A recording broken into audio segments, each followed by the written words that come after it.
Butter in the tin. This is how your cake doesn't stick to your tin. Butter, butter, butter, or oil or grease. In this case, I'm using butter. My full album about how to butter your tins will be coming out in March of 2027. It's the Great Taylor C. Baker Show. Hello, and welcome to the Great Taylor C. Baker Show, or in this case, the Great Taylor C.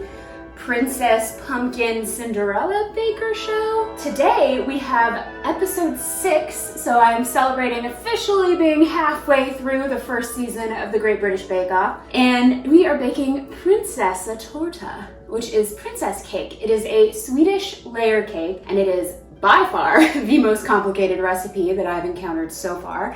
So this is gonna be a real adventure, especially with this beautiful crown squeezing my head, but we are going to nail it, and it is going to be great-ish, I am sure. And naturally, while baking princess cake, I would be remiss if I did not don some princess-esque attire. Being a lifelong Disney fan, I am wearing an actual Disney dress with Disney princesses on it that I got at Hot Topic many moons ago. I made this crown out of zip ties yesterday, and I am donning a gorgeous vintage apron that my girls at Monster Mash Vintage, be sure to check them out. I have linked them below. They have amazing vintage style and amazing vintage apparel, accessories, everything. They got this beautiful apron for me that gives me a lot of Belle vibes, so I feel like I'm in a little French provincial town while I'm making a Swedish cake. Lots of mashups here, Monster Mash. So there are many elements to this cake. We've got custard, jam, marzipan, which is gonna be a thing. That's gonna involve a lot of kneading. So we're gonna start by making the custard, which is milk and a vanilla pod, which I did actually find at the store, but it was like $12 for one vanilla pod. So I'm gonna cheat a little bit and just use vanilla flavoring. I'm sorry, Great British Bake Off, but for now, I am very much in the camp of how can we make super amazing recipes with amazing ingredients without breaking the bank? So we are going to use 2.5 cups of milk, and I don't really quite know how much vanilla comes from a vanilla pod, but in this instance, I'm gonna use like a teaspoon of vanilla. We need to place our milk vanilla mixture on low heat for a simmer. So while that is getting ready to get its simmer on, we are going to make the rest of the custard with the eggs. So this recipe requires a whole lot of eggs. We need 6 egg yolks. We need half a cup of sugar. Half a cup of sugar. Half a cup of sugar, 6 egg yolks. And 1/4 cup of corn flour. So we are going to whisk this together, or in my case mix, until it is thick and creamy. So our milk is coming up on a nice simmer. Once she gets the simmer in, hello, we are going to remove from heat. We are going to mix the rest of our custard mix until smooth and creamy. I feel like one would argue that that's smooth and creamy. Ah, it's overflowing. I think it went a little above a simmer, but I saved it. It's fine. It's fine. I feel like 90% of the time when you cook anything, you wait for it to cool. But in this case, it says to stir the milk mixture into our corn flour egg yolk mixture. This doesn't have a spout, so it's just pouring down the bottom, not making a mess whatsoever. There is definitely a better way to do this, but I'm not gonna do it. Now we've got a very fluffy liquid mixture. So we have to pour this back into this pan and cook over low heat for 4 to 5 minutes until it thickens into what, God willing, will become a custard.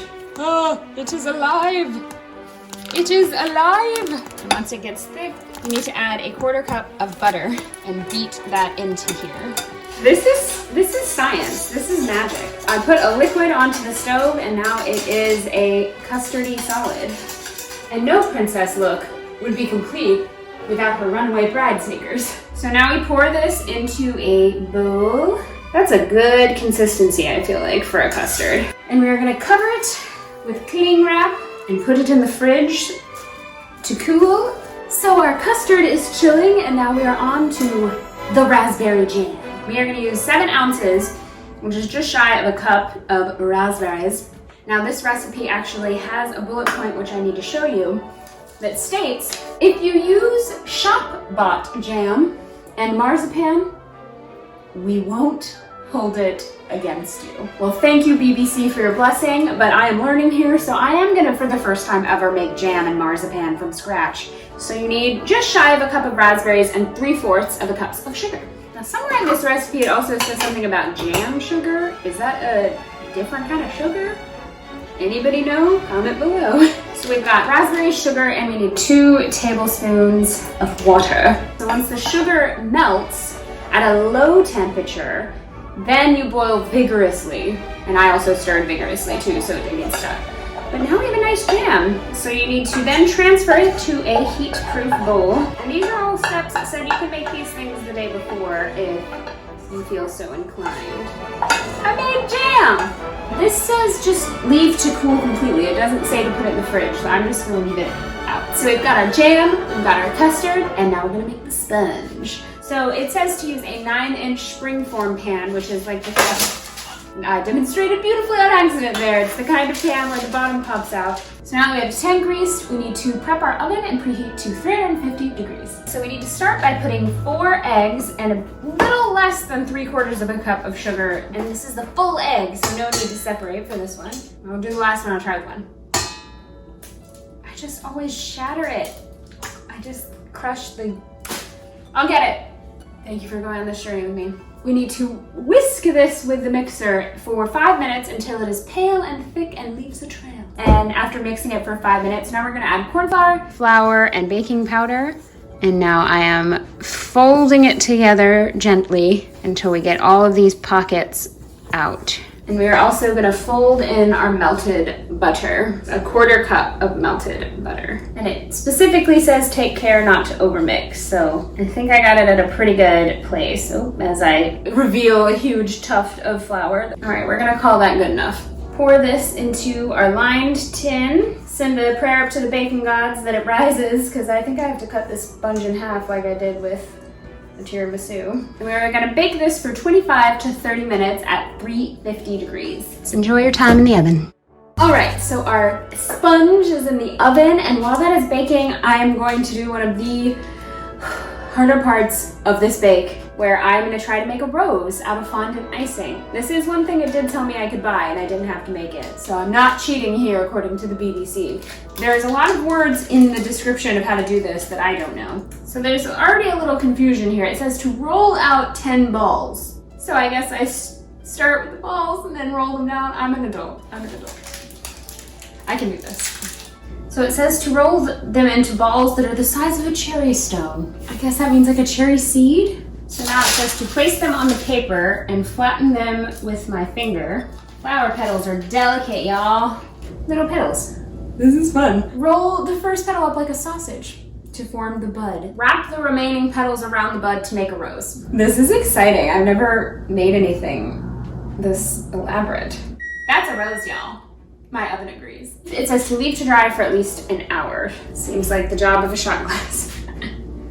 Perfect. Shot of rose, anyone? The sides are shrinking away from the edges, and that looks pretty golden brown to me. So as I suspected might happen because I'm using a 10-inch diameter pan instead of 9 inches, my cake is a little flatter. It's a good height, but it's supposed to be cut into 3 layers, which is just not gonna happen. But because my pan's a little bigger, I'm gonna do a classic Baker's Gonna Bake, Great British Bake Off, and I'm gonna make another cake. So we'll at least have 2 very thin layers and 1 thicker layer. So another round. Okay, so my second sponge is in the oven. So while that is happening, we're gonna skip ahead and make the marzipan. Dun, dun, dun. So this had ground almonds, and I got almond flour. I think it will have the same desired effect based on the research I did. We're gonna use almost 2 cups of almond flour. And this uses regular sugar and powdered sugar. So we're gonna use just shy of 3/4 of a cup of regular sugar and just over a cup of powdered sugar. So many different kinds of sugar. Mix this together nice and good like. And then we add 2 eggs and 1 teaspoon of almond extract. Oh my, I thought this would smell like almonds. It really just, oh. I'm gonna mix this up with our dough hook. And this says to knead it in the bowl. Now when you spread it out onto a surface dusted with clean yellow surfaces with icing sugar. So this cake is known for its signature light green color, and that is where this green food coloring, it's in paste. So it just says use a cocktail stick, which, what is that? This is a crab picker stick. And I think a little really goes a long way with this stuff. So we'll start there. Maybe I did falter by using almond flour because this does not look like something that can go on top of a cake. So I'm gonna leave that there for now because I feel like that's wrong. But I did some light internet sleuthing and figured out that I think I may only need to use egg yolks and not the whole egg. So we're gonna try again. So it says you can kind of start mixing it up with a wooden spoon. My faith in marzipan is mostly restored. My second sponge came out of the oven, and as you can see, it's not that much higher, but it is higher. So I think I can cut this one in half, and this will just be its own little layer. I also think my second attempt at marzipan was better. This is why the BBC said they won't judge you if you buy it at the store. I'm like winded. I don't know what that says about me. To my fitness level. For our assembly, we need our custard that was in the fridge, our jam, which did harden up, which is good, and a piping bag. We are gonna actually mix some heavy whipping cream into the custard and make a different sort of cream later on. But for now, we're gonna spread a very thin layer of custard on the base of the first cake. So just cover the bottom layer in custard. We are gonna spoon a quarter of this into here. And it's thick enough that I can kind of eyeball measure it. And we are gonna use this to build a little barrier on the edge of this layer so it can contain the jam. So we just want to pipe a little wall around the edge of our second layer. I'm kind of trying to do it a little closer inside so it doesn't, when you put the other layers, it doesn't totally explode. And now it's time for the jam. It doesn't really seem like the jam would be going anywhere, but it has that barrier wall just in case. So we're gonna do 2.5 cups of heavy whipping cream. And this is whipping cream at its finest, watching it actually bake. Sheer magic. We need to fold half of this whipped cream mixture into the remaining custard to make a custard cream. And we are going to put 1/3 of this mixture onto this layer over the jam. I think this is really more where that little custard wall keeps the layers together. On this little corner over here, and then I think it's time for our next layer. It's gonna be a very cake heavy cake. This just says to put another layer of this whipped cream mix, but I'm gonna do some jam because I made all that jam, and I like jam. You know what? I'm just gonna go for it. It's maybe adding way too much jam, but I don't have that much left. Now this says we're allowed to use the remaining layer, the remaining custard cream over the jam that I suppose I technically wasn't supposed to put there. Take that recipe. Sometimes you just gotta do what you want. Make a recipe your own. I could bite into this and be like, whoa, too much jam. If that happens, it's on me.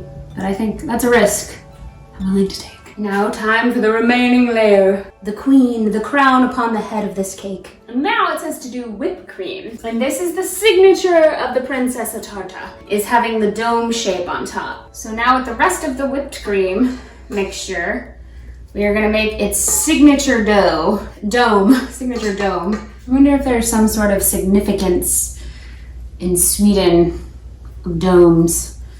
If that's why or if they just really like whipped cream. Once I get the dome nice and domey, the proper vernacular I'm sure for that, it will set in the fridge for an hour, and then comes the marzipan. Oh, that's a heavy cake. But that is a dome shape if I've ever seen a dome shape. And I grew up in Houston and we had the Astrodome. Here is my Princess Torta a dome. And now it needs to chill in the fridge for 1 hour to congeal and set, or whatever science happens in the cold.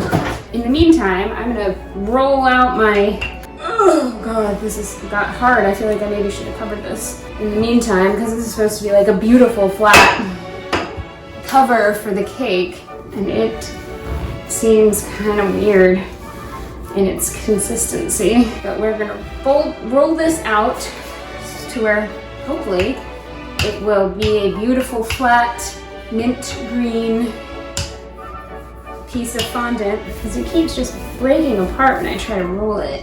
Maybe if I just get it kind of flat, I can kind of piece it puzzle piecing together. Is there some sort of, does the BBC give me any tips? Roll out marzipan into a circle. Well, BBC, I'm trying. It's the Great Taylor C. Baker Show.